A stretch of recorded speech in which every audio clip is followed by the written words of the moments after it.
होई प्रसन्न करूं दाया, होई प्रसन्न करूं दाया, शिव शिव होई प्रसन्न करूं दाया, शिव शिव होई प्रसन्न करूं दाया, होई प्रसन्न करूं दाया, होई प्रसन्न करूं दाया, शिव शिव होई प्रसन्न करूं दाया, करुणामय उदार कीरति, करुणामय उदार कीरति, बलि जाऊं हरऊं निज माया, शिव शिव होई प्रसन्न करूं दाया, शिव शिव होई प्रसन्न करूं दाया,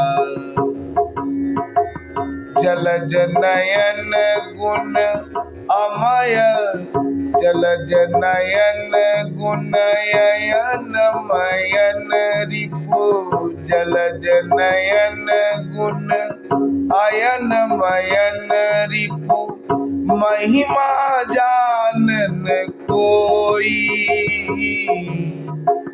महिमा जानन कोई, बिनु तव कृपा राम पद पंकज, बिनु तव कृपा राम पद पंकज, सपने भक्ति न होई, शिव शिव होई प्रसन्न करूं दाया, शिव शिव होई प्रसन्न करूं दाया, ऋषय सिद्ध मुनि धनुज मनुज सुर, ऋषय सिद्ध मुनि मनुज धनुज सुर, अपर जीव जग माही,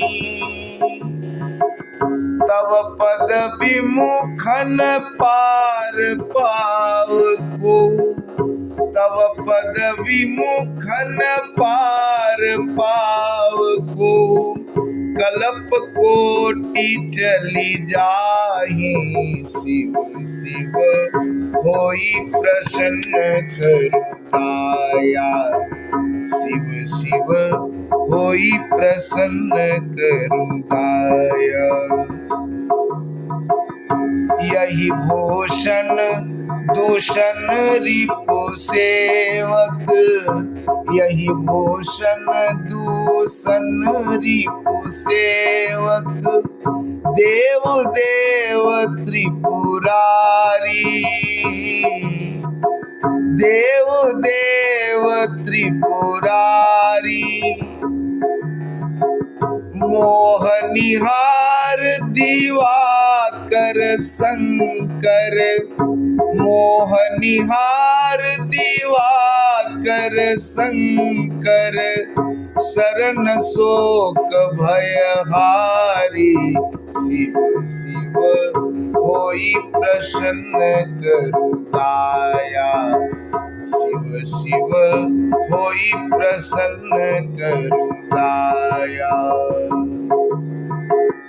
गिरिजामन मना,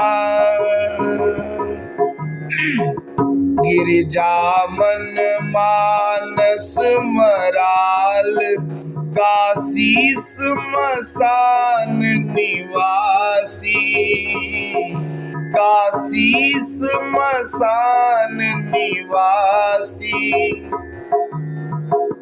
तुलसीदास हरि चरण कमल पर, तुलसीदास हरि चरण कमल पर, देहु भगति अविनाशी, शिव शिव होई प्रसन्न करु दाया। शिव शिव होई प्रसन्न करु दाया। शिव शिव होई प्रसन्न करु दाया। हे कल्याण रूप शिव जी, प्रसन्न होकर दया कीजिए। आप करुणामय हैं। आपकी कीर्ति सब ओर फैली हुई है। मैं बलिहारी जाता हूं, कृपा पूर्वक अपनी माया हर लीजिए। आपके नेत्र कमल के समान हैं। आप सर्वगुण संपन्न हैं, कामदेव के शत्रु हैं। आपकी कृपा के बिना तो कोई आपकी महिमा जान सकता है और न श्री राम के चरण कमलों में स्वप्न में भी उसकी भक्ति होती है।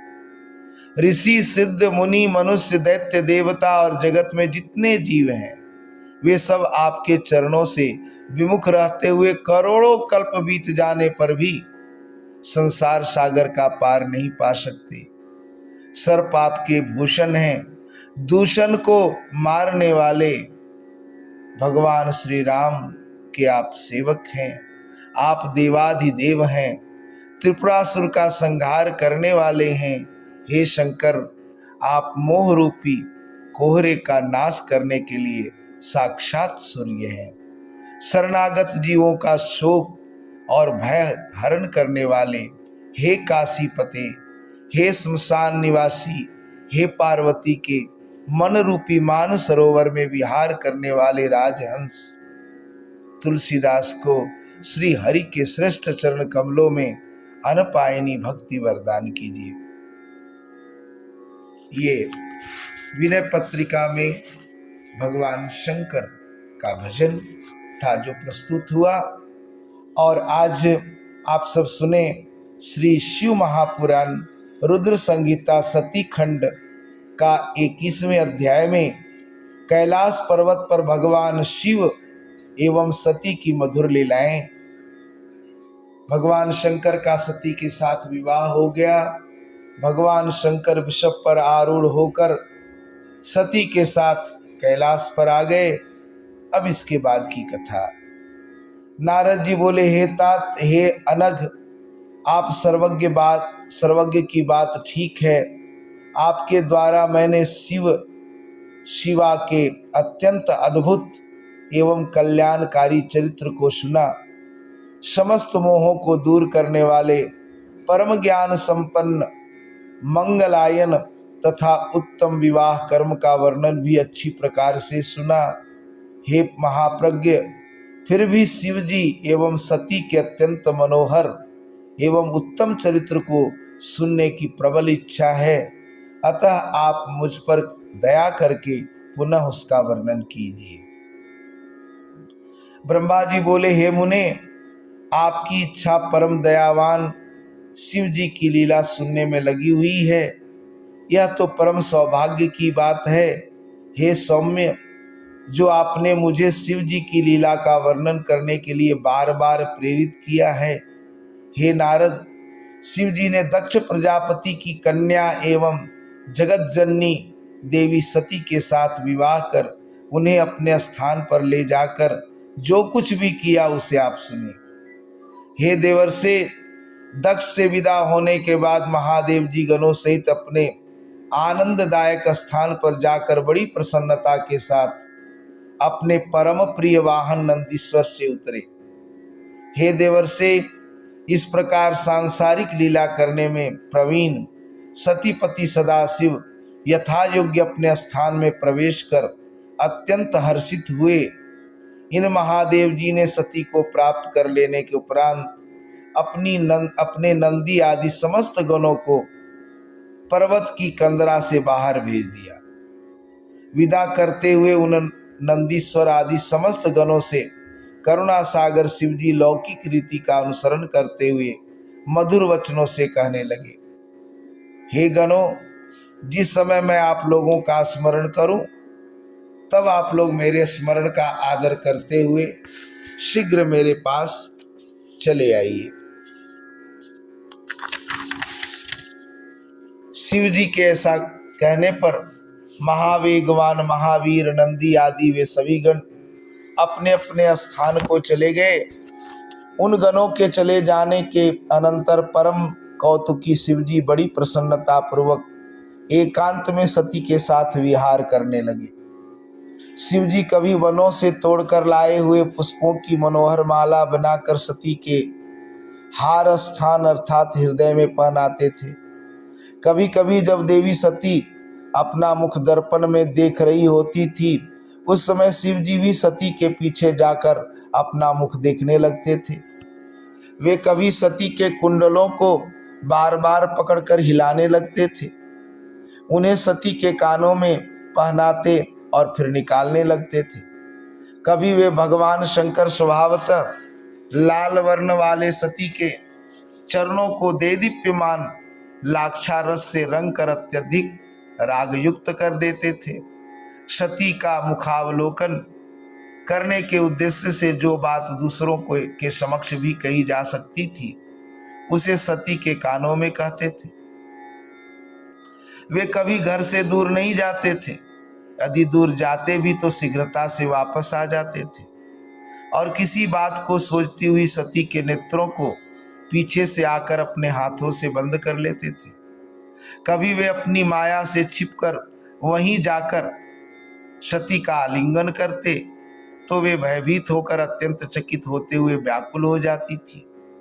वे कभी सुवर्ण कमल की कली के समान उनके वक्षस्थल पर कस्तूरी से भ्रमर के आकार की चित्रकारी करते थे। कभी उनका हार उतार लेते थे और फिर उसे वहीं स्थापित भी कर देते थे। कभी सती के अंग से बाजूबंद कंकण तथा अंगूठी बार बार निकालकर उसे पुनः उसी स्थान पर पहना दिया करते थे। यह तुम्हारे ही समान स्वरूप वाली तुम्हारी कलिका नाम की सखी आ रही है। शिव जी द्वारा इस प्रकार के वचनों को सुनकर जब सती उस सखी को देखने के लिए चलती तो शिव जी उनका स्पर्श करने लगते। कभी प्रमथाधिपति शिव काम के उन्माद से व्यग्र होकर अपनी प्रिया के साथ काम के लिए परिहास करने लगते थे। कभी शंकर जी कमल पुष्पों तथा अन्य मनोहर पुष्पों को लाकर बड़े प्रेम से उनका आभूषण बनाकर सती के अंगों में पहनाते थे। इस प्रकार भक्तवत्सल महेश्वर समस्त रमणीय वन कुंजों में सती के साथ विहार करने लगे। देवी सती के बिना शिव जी कहीं भी नहीं जाते थे, न बैठते थे, न ही किसी प्रकार की चेष्टा ही करते थे। सती के बिना उन्हें क्षण मात्र भी चैन नहीं पड़ता था। इस प्रकार कैलाश पर्वत के प्रत्येक वन कुंज में बहुत समय तक विहार करने के पश्चात वे पुनः हिमालय के शिखर पर गए और उन्होंने अपनी इच्छा से कामदेव का स्मरण किया। जिस समय काम उनके आश्रम में प्रविष्ट हुआ, उसके साथ ही वसंत ने भी शिव जी के अभिप्राय को जानकर अपना प्रभाव प्रकट किया। उस पर्वत के सभी वृक्ष और लताएं पुष्प से आच्छादित हो उठी और जल खिले कमलों से तथा कमल भ्रमरों से युक्त हो गए। उस समय उत्तम ऋतु वसंत के प्रविष्ट होते ही सुगंधित पुष्पों की गंध से समन्वित आनंददायक तथा सुगंधि से युक्त मलय पवन बहने लगा। संध्याकालीन अरुण चंद्रमा के सदृश पलाश शोभायमान होने लगे। सभी वृक्ष काम के अस्त्र के समान सुंदर पुष्पों से अलंकृत हो गए। तड़ागों में कमल पुष्प खिल उठे। अनुकूल वायु संसार के मनुष्यों को मोहित करने हेतु उद्यत दिखाई पड़ने लगी।